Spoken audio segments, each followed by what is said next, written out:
hand. So a couple years ago, I had an opportunity to visit Afghanistan with a team from Google.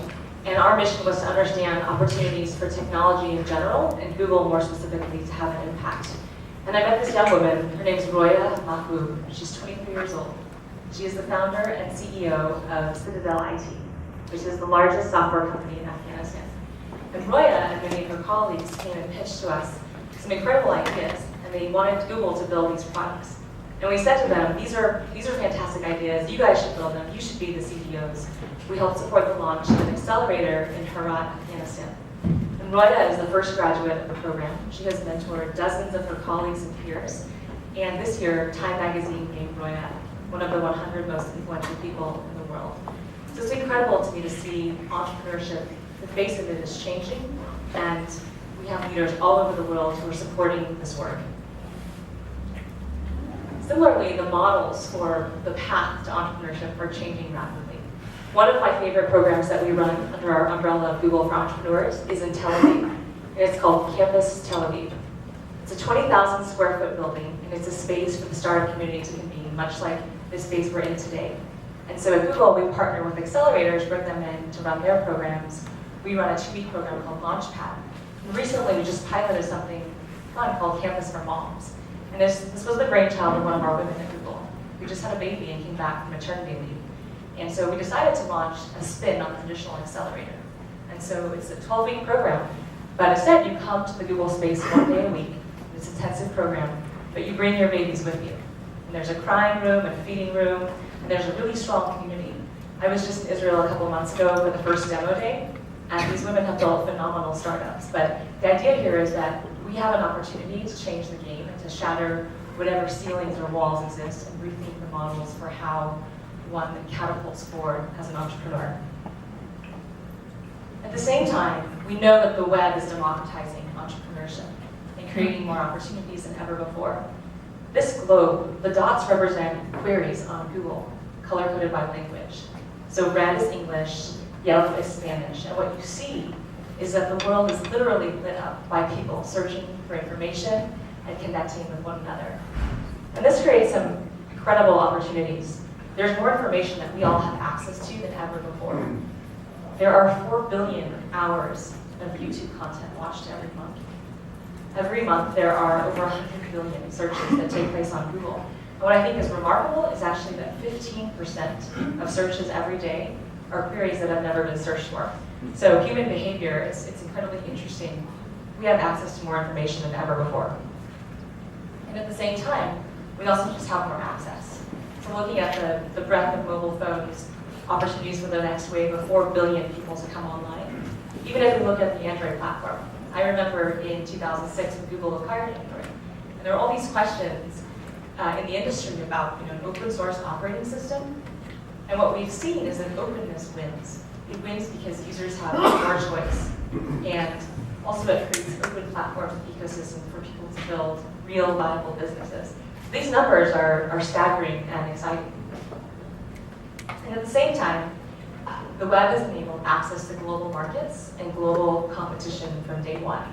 So with Google for Entrepreneurs, we work with over 35 accelerator and incubator partners around the world.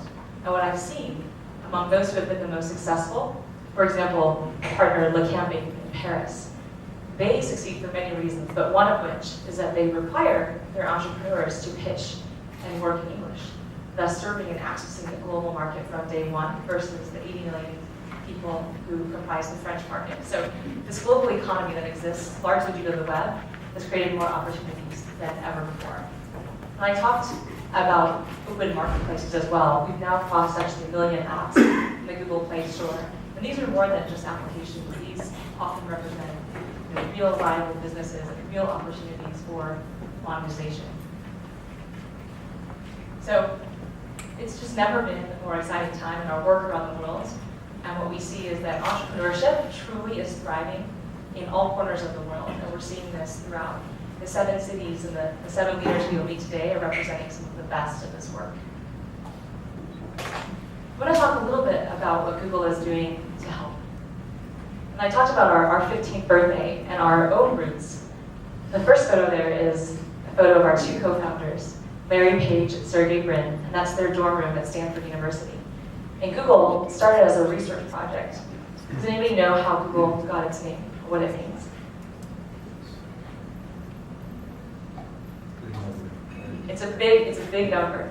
So Google, G-O-O-G-O-L, is the mathematical term for the number 1 followed by 100 zeros. And the idea was that it's always about exponential thinking and trying to organize all the world's information and then make it universally accessible and useful. And Larry and Sergey like to flip the traditional model of thinking on its head, think very, very big, but also think very practically. So the photo on the right is one of the first Google servers. And even in the way we design computing, we flip the model on its head. So rather than investing large amounts of capital in very, very expensive servers, we did the reverse, which was engineer for the lowest common denominator. These are very cheap and expensive parts, but you can create multiple layers of redundancy. So if something breaks, we just swap it out. The photo at the bottom is Google's first office, which is a garage in Menlo Park. After Google had outgrown the capacity of Stanford University, they moved the office into that garage. And that's Google's first landlord, Susan Wojcicki. And she would have conversations with Larry and Sergey on a regular basis and give them user experience, design feedback.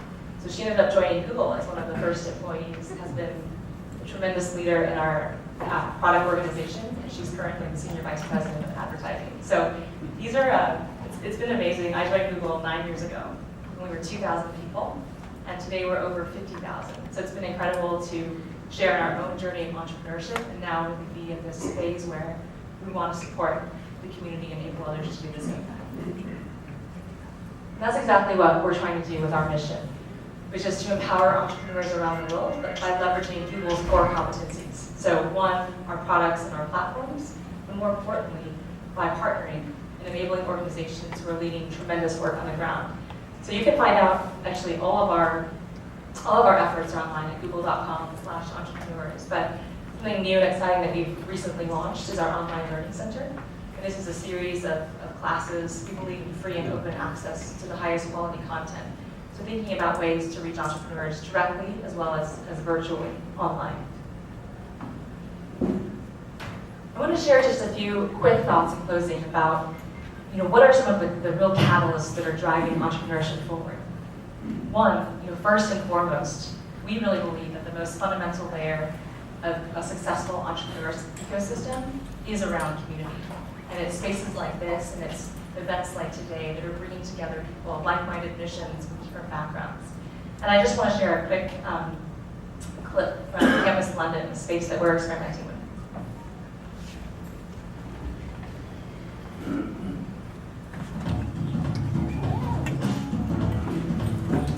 Google for Entrepreneurs support programs all around the world, and Campus is one of them. It's a 7-story building in East London that has over 100 startups based in it. We call Campus an open source building